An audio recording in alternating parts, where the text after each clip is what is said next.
거미를 연구한 분들이 거미도 꿈을 꾼다 하는 논문을 여러 편 발표했어요. 우리 인간이 렘 수면을 할 때 가장 특징적인 것 중에 하나가 눈동자가 막 흔들리는 거거든요. 근데 거미도 눈이 막 흔들리더라는 거죠. 인간이 꿈을 꾸는 모습과 너무 비슷하다. 그게 꿈이 아니면 뭐겠어요?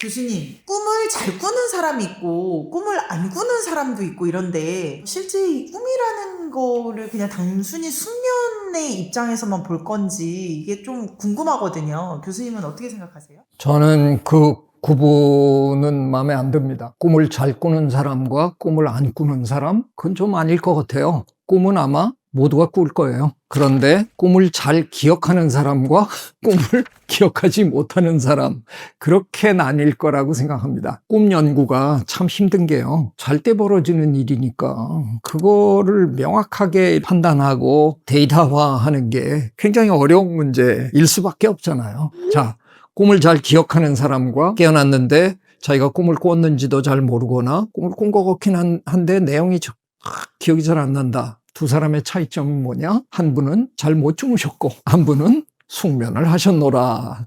아마 그걸 거예요. 그러니까 꿈을 잘 기억 못하는 분들이 대체로 잘 주무시는 분들. 우리가 잠에 빠져들면 렘 수면이라는 과정을 거치거든요. REM, 렘 수면을 거치는 그때 이제 우리가 주로 꿈을 꾸게 되고 그때 꾼 꿈을 기억하고 뭐 이러는 건데 숙면을 하시는 분들은 대개 그걸 기억을 잘 못 해내시는 편인 거죠. 그래서 오히려 꿈을 잘 꾸는 사람이 건강 면에서 별로 좋은 건 아닌 것 같아요. 네, 그래서 아마도 지금 현재 외과학을 하시는 분들 중에 특별히 이제 꿈을 연구하시는 분들의 기본적인 분류로는 모두가 다 꿈은 꾼다. 그런데 누구는 기억하고 누구는 기억하지 못한다. 그 차이인 걸로 압니다. 인간사에서 제일 또 많은 얘기가 이제 예지몽 얘기를 하는데 조상님이 나왔다거나 어떤 꿈 해몽에 따라서 뭔가 실제 그런 일이 벌어지기도 하고 그런 게 실제로 가능한 건지. 저희 집안의 어떤 어른 한 분은요, 옛날 꿈 얘기가 번번이 바뀌어요. 그날의 분위기에 따라서 그 꿈이 바뀌셔요. 그러니까 좀 저는 잘 못 믿는 건데 꿈을 가지고 미래를 예측한다는 건 정말 이해하기 힘듭니다. 꿈에 누구를 봤고 꿈의 어떤 일들을 기억해내시고 그 얘기를 해주면서 옛날 일을 회상한다. 그건 어느 정도 이해를 하겠습니다. 근데 꿈에 나온 내용을 바탕으로 미래를 예측한다. 이건 참 받아들이기 힘든 게 잠자는 과정에서 우리 뇌가 하는 가장 중요한 일이 기억을 정리하는 일이라는 건 지금 뭐 뇌과학자들이 거의 다 인정하는 사실이거든요. 옛날 기억들을 다루는 게 어떻게 보면 꿈일 텐데 그걸 가지고 미래를 예측한다? 제가 어쩌다가 미래학자들과 일을 제법 자주 많이 했거든요. 그분들이 저를 초대했을 때 저는 과거를 연구하는 사람인데요. 진화학을 하는 사람이라는 건 지금까지 어떻게 우리가 흘러왔나 뒤돌아보면서 관찰하고 연구하는 사람들이잖아요. 근데 미래를 예측하는데 함께 해달라. 그래서 처음에는 좀 불편했어요. 근데 재밌더라고요. 황당무계한 얘기도 있지만 그 얘기를 논리적으로 근거를 들어가면서 이렇게 하면 빠져들어요. 근데 이상한 일이 벌어졌거든요. 우리가 했던 작업을 다 정리해갖고 책으로 내는 과정에서 이상하게 출판사가 제 이름을 이제 앞에다가 슬그머니 갖다 밀어놓은 거예요. 불편한 정도로 끝났으면 다행인데 함께 일하던 미래학자들 중에 노골적으로 불만을 표시하는 분들이 나타난 거죠. 최주천 교수는 솔직하게 얘기하면 굴러 들어온 돌인데 저는 못 모르고 같이 공부했다가 괜히 야단만 맞은 꼴이 된 거예요. 그러고 있던 어느 날 미래학 책이 아닙니다. 교육자 또 목사님으로 평생 사시다가 한 10년 전에 돌아가신 마일스 먼로라는 흑인 목사님이 계세요. 주로 이제 예수님이 어떻게 미래를 내다보고 예지력을 갖게 되셨나 하는 예수님의 비전 능력에 대해서 쓰신 책을 읽다가 야 진짜 기가 막힌 표현을 찾았어요. Foresight with insight based on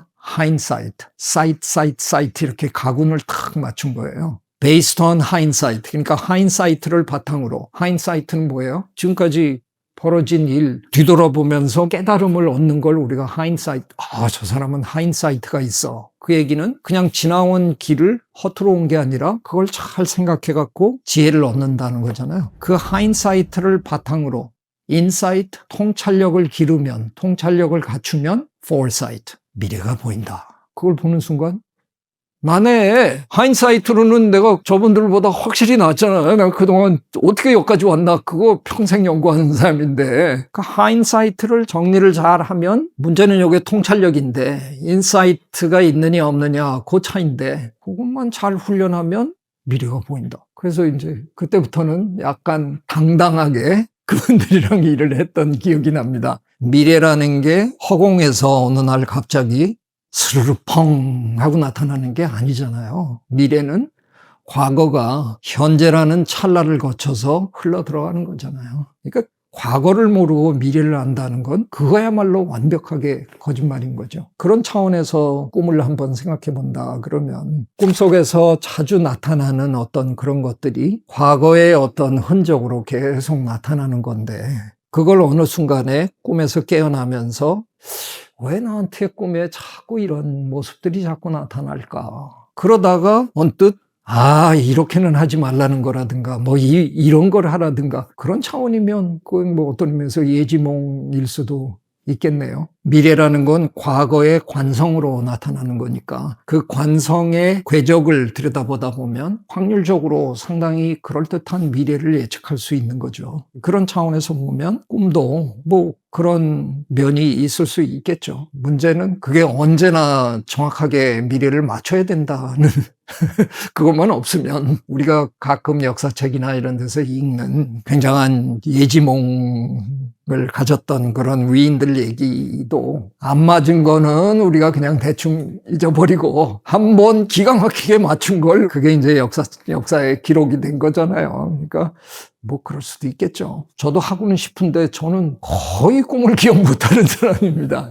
꿈은 인간만 꾸는 걸까요? 동물들도 꿈을 꾸나요? 아이고, 절대 말이 안 되죠. 인간만 꾼다 그러면. 그러나 문제는 제가 아까도 얘기했지만 꿈을 연구하기가 그렇게 쉬운 게 아니라서 객관적인 데이터로 만들기가 너무 어렵잖아요. 개, 고양이 길러본 사람은 다 알잖아요. 우리 고양이 차다가 그냥 그리고 발길질하고 이런 거 하잖아요. 그리고 보면 눈꺼풀 밑으로 눈동자가 하는 것도 다 보여요. 분명히 꾸겠죠. 근데 그걸 우리가 알 재간이 없잖아요. 그러니까 우리 인간의 경우에도 여러 가지 뇌파 측정이나 그런 장치를 매달기 전에는 그분이 얘기를 하셔야 우리가 아는 거잖아요. 동물들이 우리한테 그런 걸 얘기를 해줄 능력이 없다 보니까 우리는 의심하게 되는 건데 거의 이제는 의심의 여지는 없다고 보는 게 저희 동물행동학계의 추정입니다. 심지어는 거미를 연구한 분들이 거미도 꿈을 꾼다 하는 논문을 여러 편 발표했어요. 깡충거미 같으면 눈이 큼지막한 게 여러 개가 있거든요. 그걸 들여다볼 수 있는 거죠. 봤더니 우리 인간이 렘 수면을 할 때 가장 특징적인 것 중에 하나가 눈동자가 막 흔들리는 거거든요. 근데 거미도 눈이 막 흔들리더라는 거죠. 다리를 막 움직이고. 그리고 많은 경우에 거미들 중에는 잘 안 움직이는 거미들이 있잖아요. 예를 들면 거미줄을 치고 있는 거미는 기본적으로 안 움직이거든요. 그래서 한 마리 걸리면 이제 그때 움직이는 거니까. 그런 동물이 가만히 있다가 갑자기 움직임을 이렇게 많이 가지면 저게 뭐지? 하고 들여다보기 시작한 거죠. 이건 너무 비슷하다. 인간이 꿈을 꾸는 모습과 너무 비슷하다. 그래서 지금까지는 확정적인 건 아니죠. 거미가 꿈을 꾼다 이렇게 얘기는 못하는데 꿈을 꾸는 것 같은 행동을 보인다. 여기까지는 지금 와 있습니다. 얼마나 또 재밌는 연구가 있느냐 하면요. 몸의 색깔을 바꾸는 동물들이 있거든요. 문어, 갑오징어 이런 동물들은 자기의 심리 상태가 색깔로 이렇게 변해서 나타난단 말이에요. 잠자는 과정에서 색깔이 변하는 걸 관찰해낸 거죠. 지금 자고 있지만 심리적으로 뭔가 바뀌고 있다는 명확한 증거잖아요. 그게 꿈이 아니면 뭐겠어요? 그래서 아마 지금 저희들 동물행동학계에서는 아마도 다양한 동물들을 다 꿈을 꾸고 살 거라고 저희들은 생각합니다.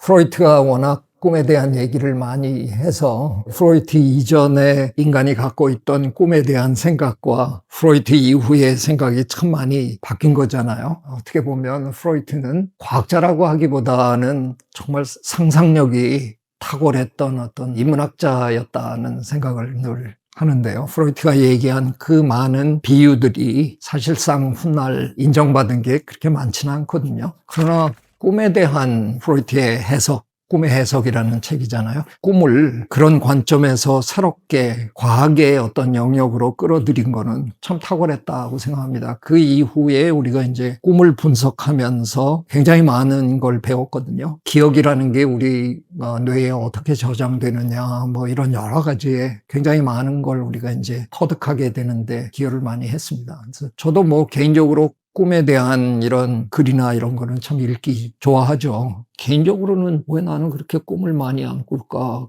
한동안 참 신기했어요. 근데 꿈을 기억을 못 하는 거지 꾸지 않는 게 아니다라는 걸 어느 순간에 이제 배우면서 조금 안도하긴 했는데 꿈도 안 꾸는 상상력이 아주 메마른 그런 사람인가 한동안 조금 그랬는데 그런 건 아니라 그러네요.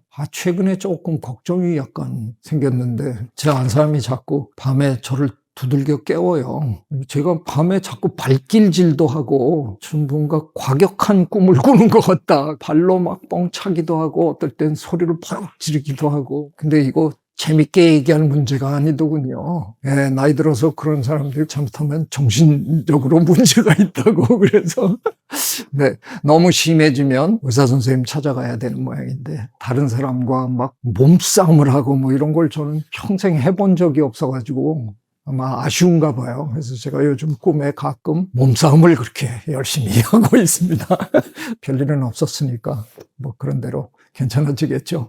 왜 자꾸 꿈에는 싸울까? 그러니까 꿈이 평소와 어떤 분은 정반대다 뭐 이렇게 설명한 분도 계시잖아요. 그 이론을 처음에 읽었을 때는 그게 무슨 말도 안 되는 소린가 그랬는데 요즘 제가 하는 짓을 가끔 보니까 평소의 삶에서 한 번도 그 무력을 사용해 갖고 뭐 남과 뭐 이렇게 다투거나 이런 걸 해본 적이 없는 사람인데 제가 꿈속에서나마 그런 로망을 경험하고 있는 모양입니다. 별일 없기를 기도해 주시기 바랍니다.